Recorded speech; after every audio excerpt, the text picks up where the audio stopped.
Welcome to everyday cooking. இன்னும் எங்கள் சேனலுக்கு சப்ஸ்கிரைப் பண்ணாமல் இருக்கிறீங்களா? மறக்காமல் கிளிக் பண்ணுங்கள் சப்ஸ்கிரைப் பட்டனையும் பெல் ஐக்கானையும். எப்போது எங்களோட கனெக்டடாக இருங்க அண்ட் சப்ஸ்கிரிப்ஷன் ஃப்ரீ. இன்றைக்கி நம்ம செம்ம டேஸ்டான டிராகன் பொட்டேட்டோஸ் எப்படி செய்கிறதுன்னு பார்க்கலாம். இதுக்கு உருளைக்கிழங்கு எவ்வளோ வேணுமோ எடுத்துக்கோங்க. அதை தோல் சீவி நல்லா ஃப்ரெஞ்ச் ஃப்ரைஸ்க்கு கட் பண்ணுற மாதிரி நீளமாக கட் பண்ணிக்கோங்க. உருளைக்கிழங்கு யூஸ் பண்ணி ஃப்ரைஸ் எது செஞ்சாலும் உருளைக்கிழங்கை கட் பண்ணதுக்கப்புறம் அதை கொஞ்சம் நேரம் தண்ணியில் ஊற போடுங்க. ஒரு 5லேருந்து 10 நிமிஷம் ஊறினா போதும். தண்ணியில் கொஞ்சம் நேரம் ஊறினா தான் உருளைக்கிழங்குல இருக்கிற ஸ்டார்ச் எல்லாம் வெளியில் வரும். ஸ்டார்ச் வெளியில் வந்தால் தான் உருளைக்கிழங்கு நல்லா ஃப்ரை பண்ணும்போது கிறிஸ்பி ஆகும். ஸ்டார்ச்சோடு யூஸ் பண்ணிங்கன்னா அவுட்டர் லேயர் சீக்கிரம் குக் ஆகி ப்ரௌன் ஆகிடும். ஸ்டார்ச்சை ரிமூவ் பண்ணிவிட்டு யூஸ் பண்ணிங்கன்னா நல்லா கோல்டன் ப்ரௌனாக வரும். இதோ என்னோடய உருளைக்கிழங்கை நான் ஊற வச்சு கழுவியும் எடுத்துட்டேன்.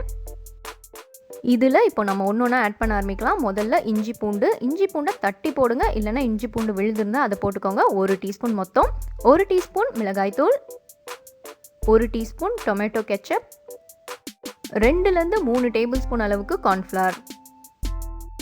உருளைக்கிழங்குல இருக்கிற தண்ணியெல்லாம் கார்ன்ஃப்ளவர் உரியணும். ஸோ அதுக்கு தகுந்த மாதிரி அட்ஜஸ்ட் பண்ணி கூடவோ குறையவோ போட்டுக்கோங்க.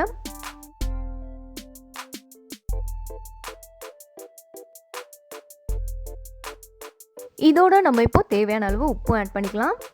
இதெல்லாம் நல்லா கலந்து விடுங்க.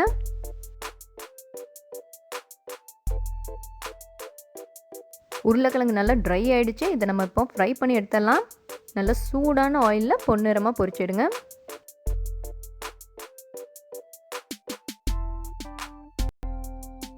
ரெண்டு பக்கமும் திருப்பி போட்டு நல்லா கோல்டன் ப்ரௌன் ஆகிற வரைக்கும் ஃப்ரை பண்ணுங்கள்.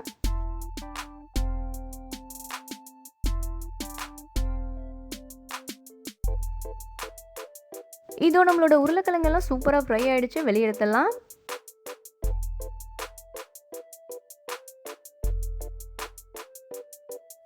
இது ஒரு பக்கம் இருக்கட்டும். அடுத்ததாக பேனில் கொஞ்சமாக ஆயில் விடுங்க.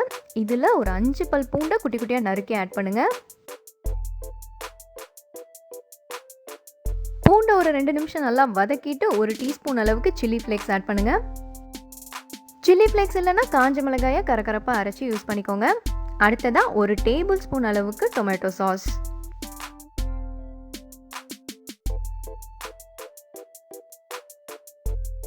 சாஸ் நல்லா ஒரு 1/2 நிமிஷம் எண்ணெயில் நல்லா வதங்கட்டும். வதங்கினதும் நம்ம ஃப்ரை பண்ணி வச்சுருக்கிற அந்த உருளைக்கிழங்கெல்லாம் ஆட் பண்ணிடலாம்.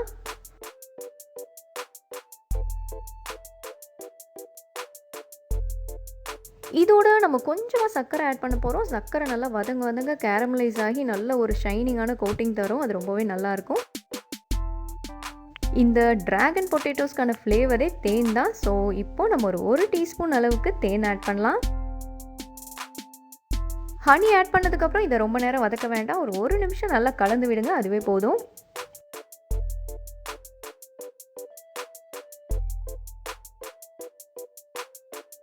ஃபைனலாக ஒரு பிஞ்ச் உப்பு ஆட் பண்ணி நல்லா கலந்து விட்டுருங்க.